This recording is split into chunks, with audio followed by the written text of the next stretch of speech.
Welcome back. As a society, we've made great strides in making institutions and services more accessible to people with disabilities. But there's still a lot of work to be done to destigmatize disability, raise awareness, and eliminate barriers. Today, we talk to representatives of SMILE, an organization dedicated to supporting children living with disabilities and their families. Joining us is Fatema Dada, SMILE's Director of External Affairs, and 23-year-old Abbas Syed, who was born with Down syndrome and is a motivational speaker and SMILE's superstar advocate. Let's hear from them now. Welcome to the show, Fatema and Abbas. Thanks. So let's get started. So Fatema, I want to start a little bit with you first. So I know there's a catchphrase for SMILE that says we all smile in the same language. So tell me a little bit about that catchphrase and how it relates to your mission statement.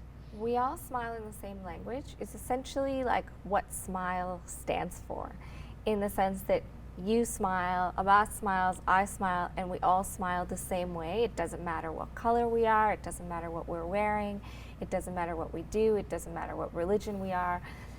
The smile connects everybody, and that's really what our organization SMILE is about. We take down all of the barriers, all of the sort of misconceptions that you have about each other, and we say that at the end of the day, everybody is equal, and everybody deserves equal access, and everybody deserves equal respect.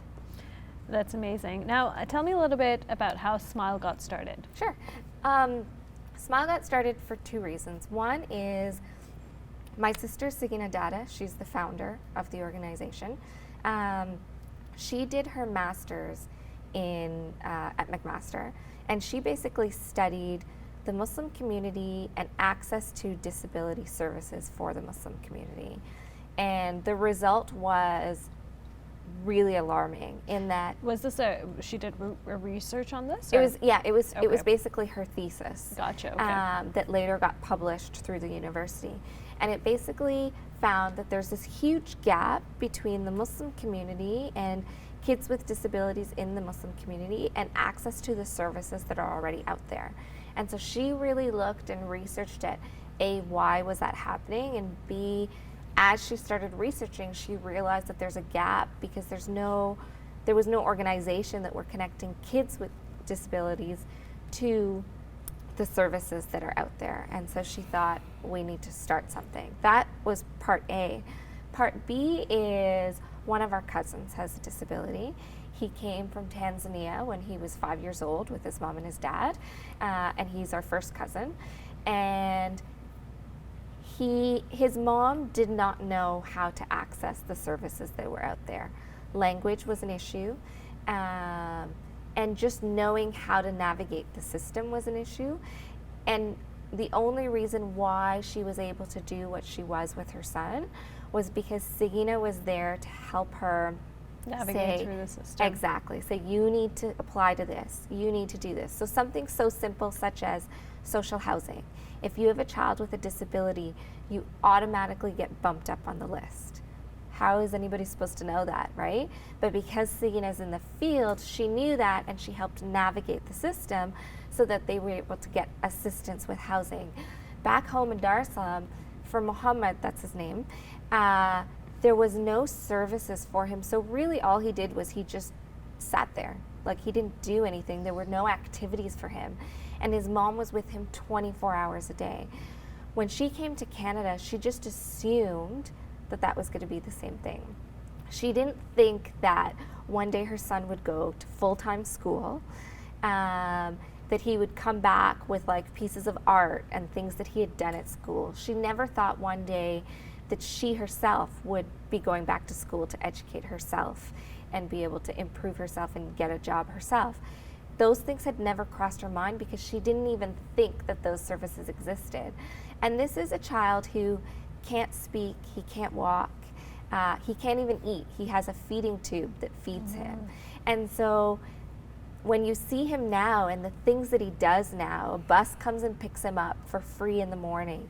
He goes to school all day long. He comes back happy with this artwork that he's done with his teachers. It really changed her perspective. But it also really made my sister, in comparing the thesis that she had done but also seeing in real life what she could do for my aunt, and the services that there, a lot of these services already exist. It's just nobody knew how to access them. And that is how Smile sort of grew. And it grew it was very small. It was just us getting a few Muslim families together and saying, what are your needs? What do you guys want to do? And so we started by just having an event for the families. And what would happen is the kids go into another room in a gym or a classroom, and we have fun activities for them, crafts, games. But what we do at the same time is the parents go into another room and we do workshops for them, educational workshops on how to navigate the system. Something so simple as how to do your taxes when you have a child with a disability. And we've had like a nutritionist come in. We've had some health professionals in various areas come in and talk to them. We had somebody who just came in and talked to them about leadership, right? At the same time, the kids are off having fun, and our volunteers, we're one-to-one support. So the volunteer is paired with the child, and they just enjoy themselves and have a good time. So that's really where Smile started, really trying to bridge that gap so that families could connect with the services that are out there, but also create a little bit of a community, because what we've also found is our families share information, right? Like Abbas's family are like the number one resource for a lot of our families, and they're so open about, here's my phone number, call me whenever you want anything, you know? And so they look at Abbas and all of his accomplishments, and they want their little child to be like that one day too. And so they'll call Abbas's family and they'll say, hey, how did you get him into this program, or how did you access this service? And they help them. And so it's been cool to sort of see the network evolve and grow, and like information sharing, right? And getting things out there and being able to connect each other. So it's not even Smile that's doing a lot of the connecting. It's our families that are meeting, becoming friends with one another, and then connecting to each other. That's amazing. Yeah. So Abbas, now on to you. Tell me a little bit about how you heard about Smile, because rumor has it you were involved from the beginning. So tell me about that. I know about Smile. Actually, she's my sister. She signed me out to us and Quran.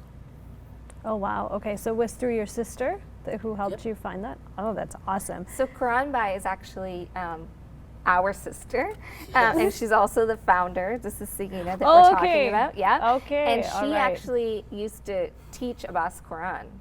And so that is how sort of she pulled him in, and she's like, you need to start helping us out, right? Awesome. So you kind of had no choice. You had to help them. Yeah. So tell me a little bit, what do you do for Smile? Well, actually from Smile, I work with them, get help, and yeah, it's good. Cool. And you helped out in some of the events as well, right? That's amazing. He raises a ton of money for us every year. Yeah, and you also speak to a lot of people, and you do a lot of talks as well, right? Also, yes. Do you enjoy it? Yep. Yeah. That's good. That's awesome. So Fatema, tell me a little bit. Now, there are a lot of organizations out there, and I mentioned this in my intro, that are helping families deal with the issue of disability and mental illness and trying to destigmatize that. So what makes Smile different? One, I think we are the only organization in Ontario, at least, that focuses on children with disabilities in the Muslim community. There are other organizations that deal with disabilities generally, both Muslim and non-Muslim, but our focus has always been on children with disabilities in the Muslim community. So I think that makes us unique, but we're a 100% volunteer-run organization. Which I think is very, very cool, because we all have day jobs, but we all take the time to help out. And it's not just the two of us here. We have a network of about 150 volunteers. Wow. For each event, we need about 20 to 30 volunteers, and they come out and they like to help and they like to hang out with the kids. And so I think that really puts us in a unique position as well, because we really are on the ground. We're really grassroots. We try and listen to what our families want from us, We try to involve them in the activities that we're doing. And so it allows also the parents to get involved and see what we're doing and see how we're trying to help them. So it really puts a unique spin on just a regular sort of NGO, right? Definitely, and I want to talk talking about unique spins. I thought this was really interesting. So I know you talked about Smile starting off as an organization that's addressing the gap within the Muslim community. Right. But if you go on your website, there is nothing that would symbolize it as this is a Muslim organization. Right. So tell me a little bit. Was that a conscious effort? I think it was because the Muslim community is so big and it's so broad, and you may identify yourself as Muslim, I may not identify myself as the same type of Muslim as you. It may be completely different. So what we've really tried to do is we're a faith-based organization, but we don't preach. We're open to everybody, and the unique thing is that we know the intricacies of the Muslim community, whether you're a Shia Muslim or whether you're a Sunni Muslim or whether you're an Ismaili. And so we really attune ourselves to that, and we try not to block anybody from accessing our services. And that's why we stepped away from that language a little bit. But at the same time, we realized the importance of a community-based organization. There's something to be said, and there's been tons of studies on this, about people who are already nervous about accessing services, already nervous about coming into the community. And there's something to be said about coming into your own community and having your own community sort of open their arms to you. And that's really what Smile has always sort of grounded ourselves on. At the same time, we won't close our doors to anybody, because that's really what being a Muslim is all about. So that's another reason why we sort of watched our language, because if somebody came to us tomorrow that was from a different faith but really needed our assistance, we wouldn't say, sorry, you're not Muslim, you can't access these services. That's not what we're about. We want to help in any way we can. The Muslim community is humongous, so we're focusing our efforts on that, especially because of the studies that we did find. But like I said, we're open to anybody and anything, and that's why we try and have our events in community centers, so it allows anybody to access those services, right? But we're also in communication with different mosques and different centers to raise awareness and try and get them to start also taking that same approach and opening your arms to anybody, no matter what you are, what kind of disability you have, trying to make everything a little bit more accessible. So Abbas, how do you raise awareness about Smile? What do you tell people? Well, I would say,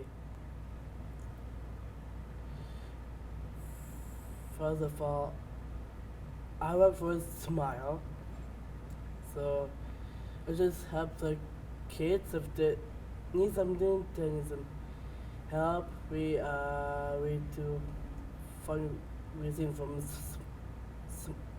Smile. Wow, so you're like the go-to person for Smile. Yeah.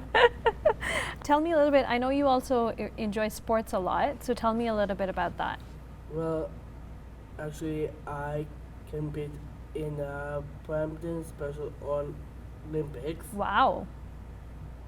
Now I just compete in swimming, baseball, and basketball. Wow, and do you guys have sports events with Smile as well? Well, with Special Olympics, we do. Mm-hmm. And for last time from Smile, we use a fundraising for breakfast stuff, I believe. Yeah, it's good. Cool. And you were also a torchbearer for Special Olympics, Yes. so that's something. I was his 2010 Olympic torch when I excelled. Actually, my old t-shirt. I said, wow, it's so touching, and that how I got that. So I think I buy a lot in there, right? It's good to think of that. So Abbas, what's your message for our viewers? I would say go involve in a community from Smile. We over last time we do the Smile breakfast thingy. Yeah. If you go check the website, it's www.smileagain.org and then go and check. Awesome. Thank you so much, both of you, for coming. And thank you. Thank you.